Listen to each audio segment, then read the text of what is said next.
everybody, welcome back to the channel, guys. Yes, it has been a hot minute since you've seen me drop a video. Let's just say I've been busy and dealing with a lot of family issues between some other stuff I'd rather not go into detail of right now. But point is, I'm back.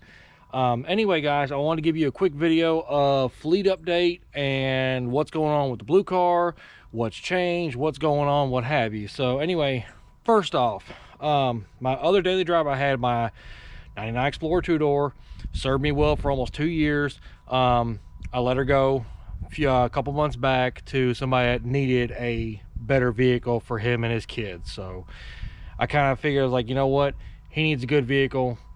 So I sold it to him.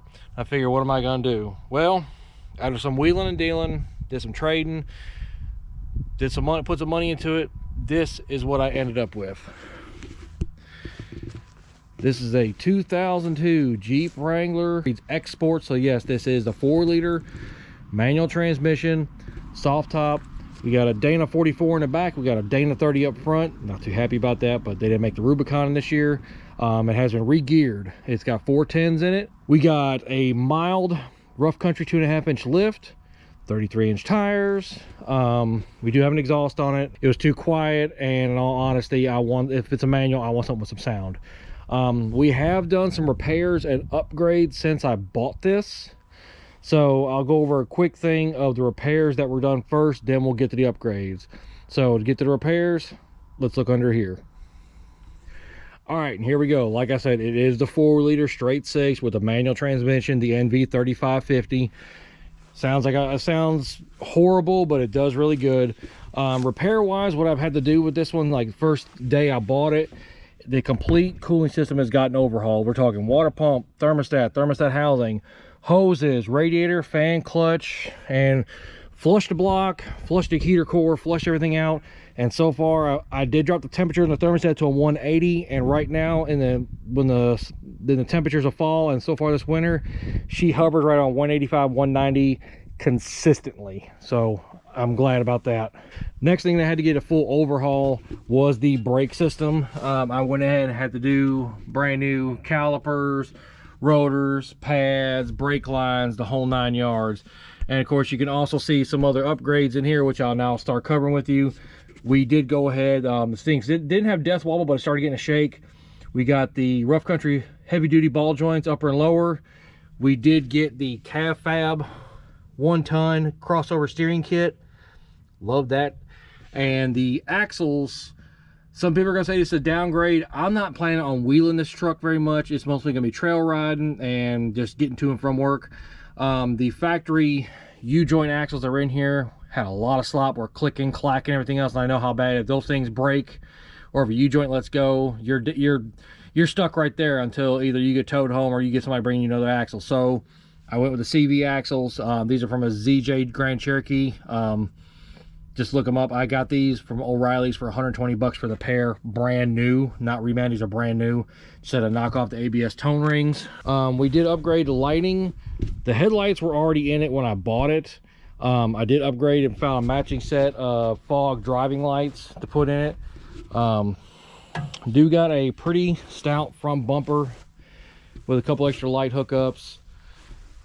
It does have, which came with when I bought it, does have a K&N FIPK kit on here. I mean, you can hear it, but it is what it is. Of course, new battery, complete new fluids for differentials, transmission, transfer case, engine, of course, cooling system. Everything has had fluids in it, has been exchanged or changed. The only thing I have not done yet is the brake fluid. I still need to redo the rear brakes, but I'm holding off on that till I get a nice weekend. Also went ahead and put plugs in it. And so far she has been doing great. I'm averaging about 18 to 20 driving on the back roads to and from the shop and to and from the county. Doing really good. I did upgrade wheels and tires. The original wheels and tires are on this thing where I actually have the spare here. They weren't the greatest looking to me, but they were just a standard 15x8 solid steel wheel with some Cooper ST33 mud tires.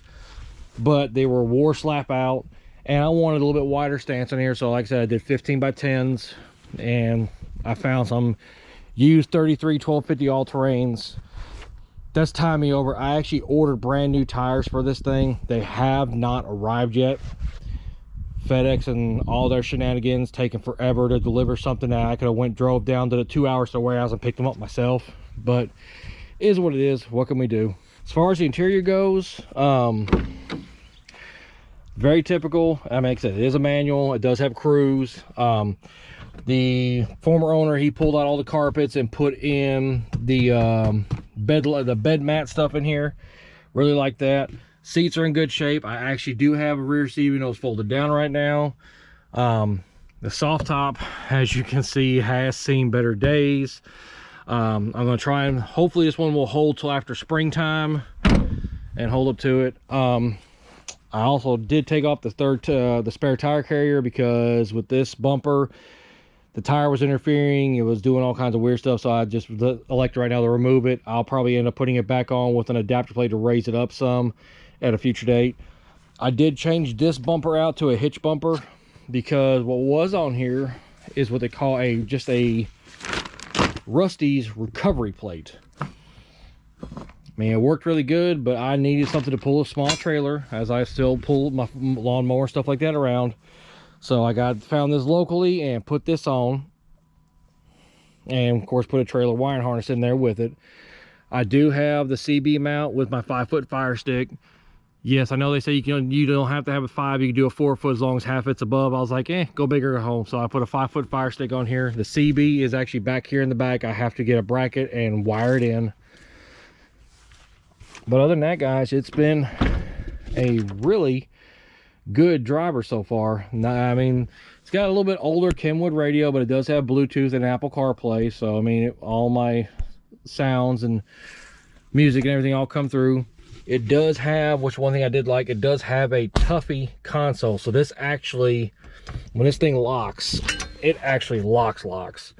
This thing is, yeah, it's supposed to be where you can put your Second Amendment pieces in here and lock them up in safety and not have to worry about anything. So like I said, it is 5-speed, 3550. Mileage wise, she does got some miles, but you would not think it. I mean, she's got 199,000 miles. She does really good. And like I said, that is right there in a nutshell. That is my new daily driver since the Explorer's gone. And yes, if you are looking at this thing and saying something's off, yes, this whole truck by the previous owner was rhino lined. Fenders, body, everything was rhino lined on it. I'm going to attempt to clean it up, but I think sun and a few years of elements have gotten to it, and plus it has started to flake off in some spots on these tube fenders, but we'll get to that later. But anyway, guys, I know your biggest thing while you're probably here, you want to get an update on the blue car, so let's go in the garage. I'll give you an update on it. All right, guys, and here is the blue car. She's pretty much in her winter home. You see it's still in the drag pack. This is pretty much where she's going to be at most this winter, unless we get a nice, dry, decent few days. This is where she's going to sit. She has to switch back over to 93. Got it off E85 for the winter time, so not going to be doing any rough playing or anything like that with it.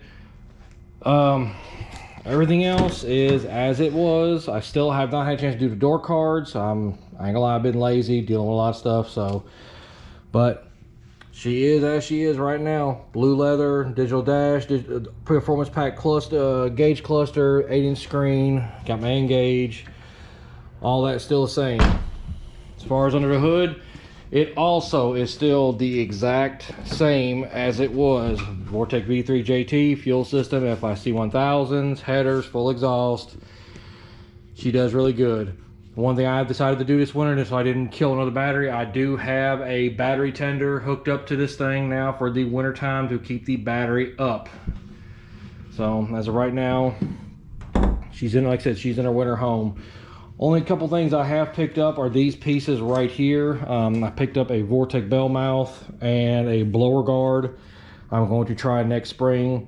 I'm going to try and push this 3/6 pulley as far as I can go before I pulley it down, and we're going to see these are going to help. So other than that, guys, as you probably see, my four-wheeler's gone. That's a whole nother episode right there. I'll explain that in another video. But anyway, guys, I'm going to leave you with this. If If you like what you see, consider subscribing, smash the like button, share this with your friends. I will be bringing some more Jeep content here soon, probably along with some Mustang stuff on as I get parts in. But anyway, guys, that's it for this one. Thanks for watching. Hope you had a great Thanksgiving. And if I don't post another video here soon, hope you have a great Christmas and New Year's. We'll catch you next time. Peace.